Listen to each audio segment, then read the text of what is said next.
Hello, my name is Allison Carmen, and welcome to my podcast, 10 Minutes to Less Suffering. Today, I want to talk to you about finding a new job. I know many of us are familiar with the feeling of when we're dissatisfied at work. It could be the job itself, it could be someone we work with that's making us miserable, a boss or a coworker. Sometimes we don't get paid enough, sometimes we're asked to do things we don't like. There could be so many reasons why we don't like a job and why we want to get a new one or we want to do something different in our lives. Often when we feel we want a new job, a feeling of desperation comes up in us because we can't stand the situation we're in. A lot of us start to believe that if we just find a new job, then everything will be okay. And I've worked with many people who have been in job searches, and it's such an interesting moment when the dissatisfaction at work comes up, because it's really a time more to pause than to act. Sometimes when it comes up, we just jump to the next job because we're so sure it's our boss that we get a similar job and we find out we're unhappy again. And sometimes we think it's our coworker, and then we get a new job and we find out we have a different coworker who's causing us stress. Sometimes we think it's the pay, and then we get that raise and we're still unhappy. And if we've already gotten a new job and we're thinking about our resume, sometimes we feel like we have to stay in that job for a year or two before we get a new job. We find out we're always waiting, we're always putting our time in, we're never quite satisfied every day. So all I'm saying is that if you're unhappy at your job right now, and even if you think you are so sure why you're unhappy, take a pause and take some time to really look at what is going on with your life. Ask yourself the questions, even if you think you already know the answers. You might be really surprised to find out certain things about yourself that you like, or certain things you desire or that you need that you're not getting or that you already have. So when you're making a new decision, you're designing a new life, not just the next job that comes your way. Because if you don't think about those things, you might find yourself unhappy for a different reason. So what kind of questions should you be asking yourself? Now, you might be surprised about my first question, but nowadays, commuting. Ask yourself, do you want to work from home or do you want to work in an office? We used to not be able to ask ourselves that question, but really look at that. What's your need? What's your desire around that? And then I want you to look at the job that you have.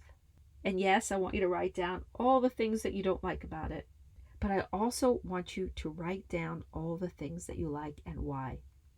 Because I bet there are aspects of that job that you don't mind or that you enjoy. And maybe they're overshadowed with all the difficult things, but really think about it. Because that might lead you even to a new career.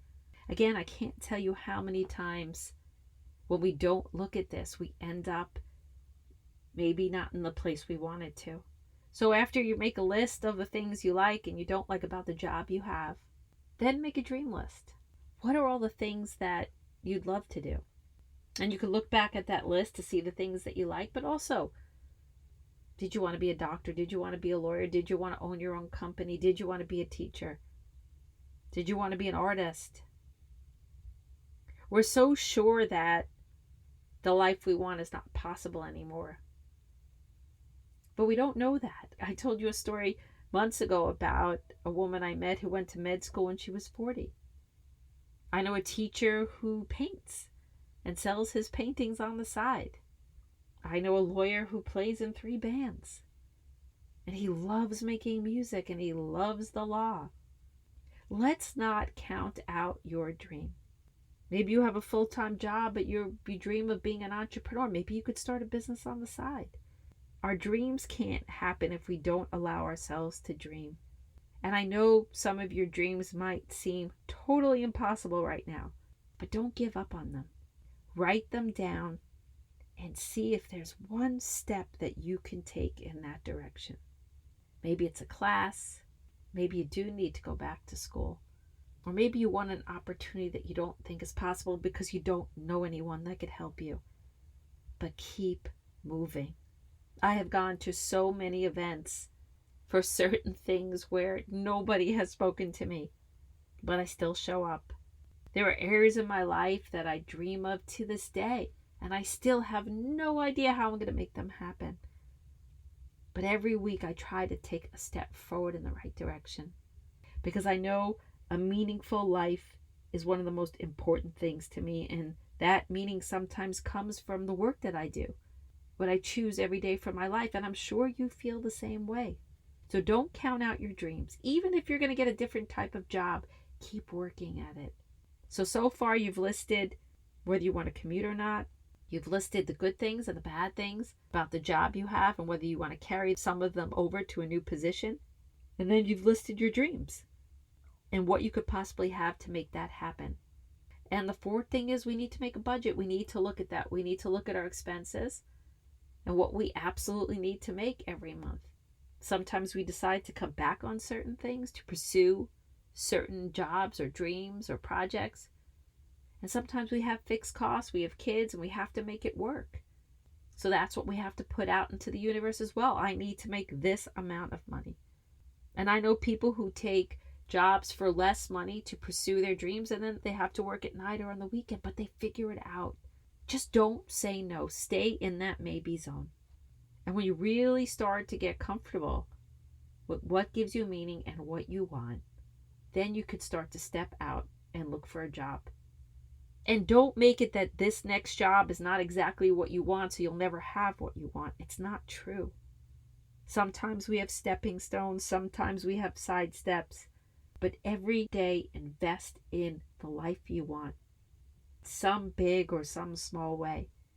Because I'm telling you, each day accumulates, and eventually we find that what we're dreaming of, what we yearn for, what we desire, desires us. I truly believe that if you have a dream within you, then that dream is out there waiting for you.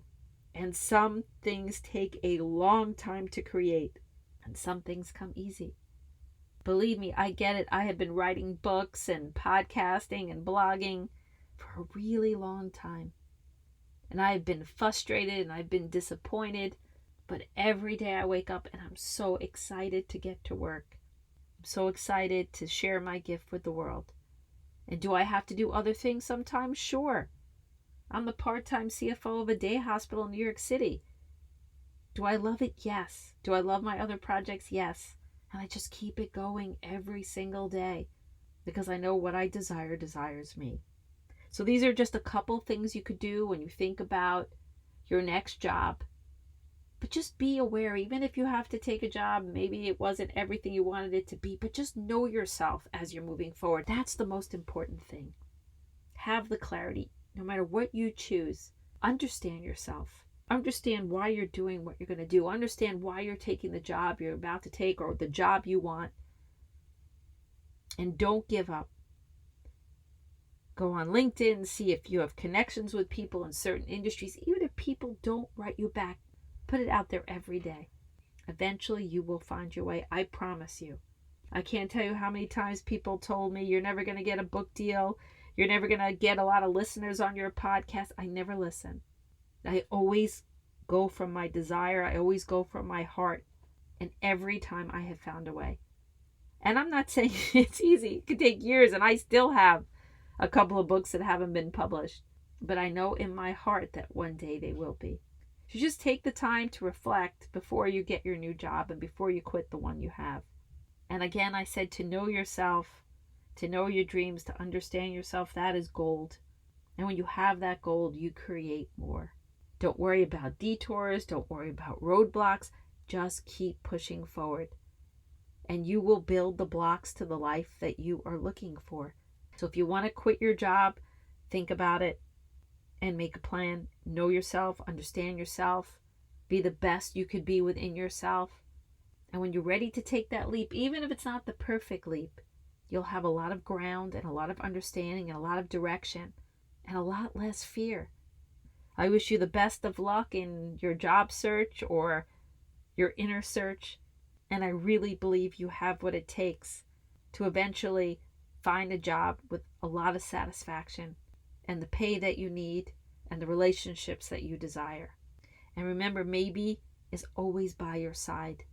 No matter what you're going through, maybe things will get better. Maybe what's ever happening, you could accept it and use it as a springboard to learn lessons and grow and learn new skills. There are many ways that we can be okay. Remember that. And the one thing I always hold in my heart every day when I think about my journey and I think about my dreams and I think about all the things I want to create, maybe the best is yet to come.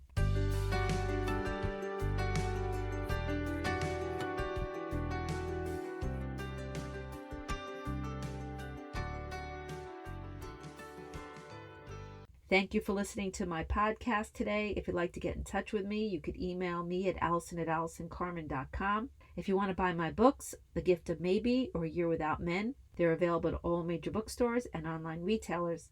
And if you like this podcast, you could subscribe and leave a comment.